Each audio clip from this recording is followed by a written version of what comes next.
Morning, folks and friends. I was out here having a walk and I just wanted to show you this. I was reading up about lilac bushes a little while ago, and I have a lilac bush right here. It's a very old one. It's gosh, probably at least 40 or 50 years old, I would have said. And I just find it really interesting, the old lilac. It's still got greenish leaves, and some of them are turning and falling, but it's still got a lot of leaves on it, and nothing else has. It's really interesting, the lilac bush. It does seem to have, it starts early in the spring, doesn't it? It greens up and you get your lilac buds and flowers early in the spring.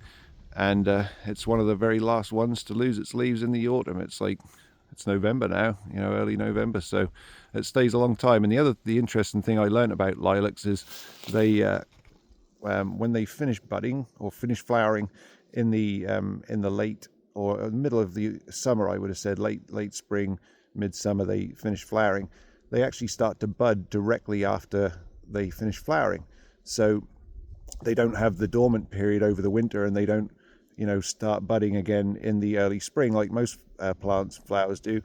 So basically, if you wait to prune them into wintertime, early spring, you may actually do them some damage, because they start to bud for the next year almost directly after they flowered for this last year, and not in the early spring of the next year. So I learned that in a book, and I hope that's true. So let me know if it isn't, but I just thought that was an interesting thing to learn. If you have lilacs, just be careful when you prune them, because you'll end up cutting off the new buds and not even realizing, and it'll do damage to them eventually. So there's my tip for you about the American lilac bush. Look, still got its leaves on, and it's like early November time, so pretty amazing plants. You get to see them all year round. So there you go. See you again soon. Bye.